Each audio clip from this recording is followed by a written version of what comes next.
4 जून को जब पूरा देश लोकसभा चुनाव परिणाम का इंतजार कर रहा था, तो उस समय 24 लाख स्टूडेंट नीट रिजल्ट का इंतजार कर रहे थे। लेकिन जब ये रिजल्ट आया तो सबको चौंका दिया।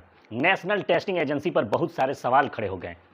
एक्चुअली नीट के रिजल्ट के इतिहास में ये पहली बार ऐसा हुआ कि 67 बच्चे, कितने 67 बच्चे ऑल इंडिया रैंक 1 हासिल करने में कामयाब हो गए। और उनका स्कोर भी, ये भी हैरान कर देने वाला था, स्कोर एग्जैक्ट 720 आया था, 720 आया था। और जैसे ही ये सब बातें सामने आई तो बहुत सारी बातें होने लगी कि इतने सारे बच्चों का रैंक ऑल इंडिया 1 रैंक कैसे आ सकता है।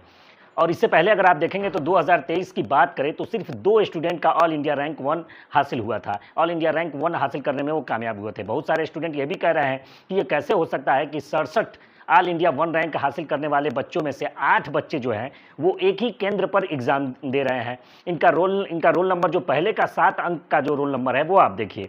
और इसके साथ साथ ये भी कहा गया है कि ऑल इंडिया रैंक 1 के बाद जो 2 स्टूडेंट हैं उनका नंबर 718 और 719 है। अब अगर नीट के मार्किंग सिस्टम को आप देखेंगे तो ये समझेंगे कि ये नंबर आना मैथमेटिक्स के हिसाब से इम्पॉसिबल है। क्यों? क्योंकि नीट में हर सही जवाब के लिए 4 अंक मिलते हैं और गलत जवाब के लिए 1 नेगेटिव मार्किंग होता है। तो इस वजह से अगर कोई क्वेश्चन गलत हो जाता है तो एक तो 4 नंबर उस सवाल के जवाब का माइनस हो जाएगा और 1 नंबर माइनस मार्किंग का हो जाएगा, 5 नंबर उसके कम होंगे। तो 720 में उसके पास 715 आना चाहिए। और अगर कोई स्टूडेंट उस क्वेश्चन को छोड़ देता है, यानी वो उस पर गलत सही जवाब नहीं देता है, तब भी उसके 4 अंक कम होंगे, तो 716 होने चाहिए। लेकिन 718 और 719, जब ये बातें उठने लगी तो एनटीए ने ये कहा कि ये उनको गेस मार्क के रूप में ये नंबर दिया गया है। फिर सवाल उठता है कि गेस मार्क सिर्फ क्या 2 ही बच्चों को दिए गए, क्या अन्य दिया गया, कैसे दिया गया, इसके बारे में एनटीए ने कोई बात नहीं की। तो अब देखिए, जिस तरीके से प्रधानमंत्री मोदी लोगों का ध्यान भटकाने के लिए काम करते हैं, जब अडानी अंबानी को कोई फायदा पहुंचाना हो तो वो लोगों का ध्यान भटकाते हैं, ठीक इसी तरीके से ये संस्थाएं भी अब लोगों के ध्यान को भटका रही है।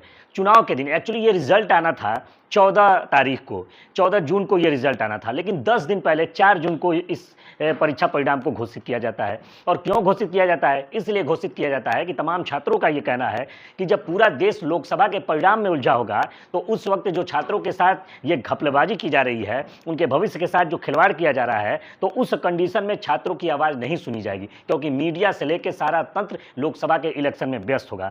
तो इस तरीके से छात्रों के भविष्य के साथ ये सरकार खिलवाड़ कर रही है और इसको लेकर के कन्हैया कुमार ने भी प्रेस कॉन्फ्रेंस किया।